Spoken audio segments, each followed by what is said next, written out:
Bonjour à vous tous. C'est un grand honneur d'être ici pour représenter notre société. Tout d'abord, je voudrais remercier l'école de mines qui a organisé cette journée de rencontre. Je pense que c'est un vrai catalyseur de l'innovation. Car l'année dernière, j'étais simplement visiteur ici et j'ai croisé un chercheur de l'école de mines, Florent Di Meglio.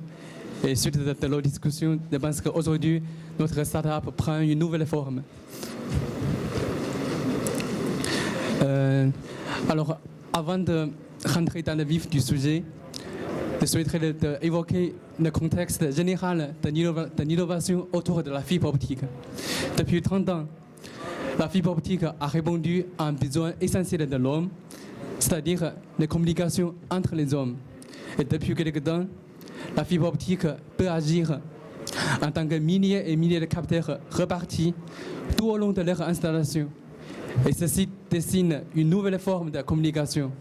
Cette fois-ci, c'est entre l'environnement et l'homme, qui est aussi passionnante que la première.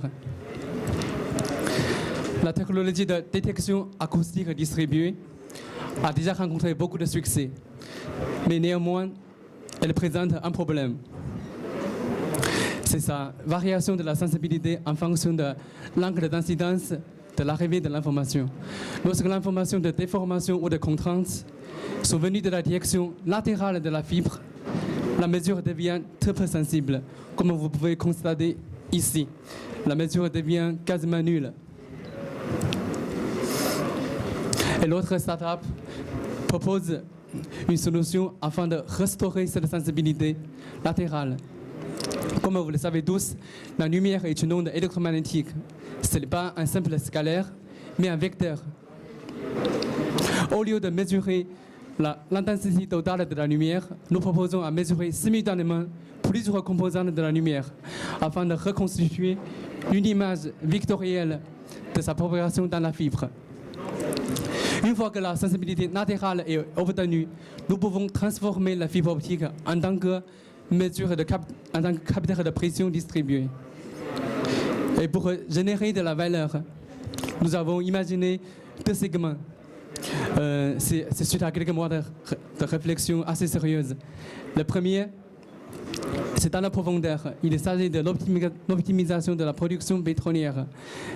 Et le deuxième, il s'agit de transport de hydrocarbures dans le pipeline.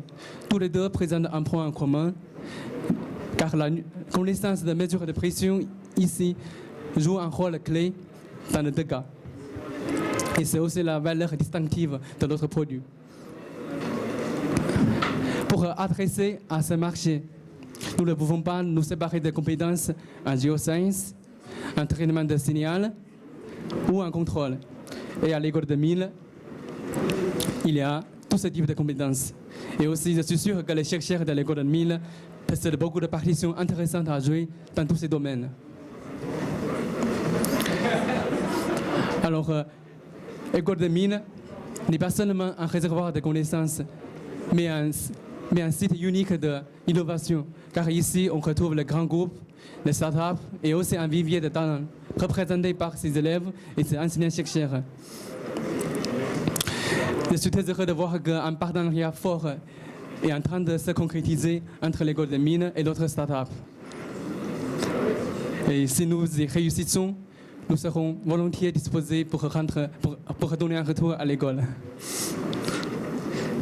Depuis notre création, nous sommes accompagnés par TipTech Founders, conseillés et soutenus par le pôle Avenir, qui est présenté ici par Madame Emmanuelle Piron, et aussi BPI France pour la partie de financement.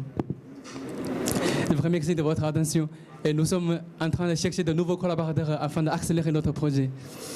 Et je suis là jusqu'à 18h.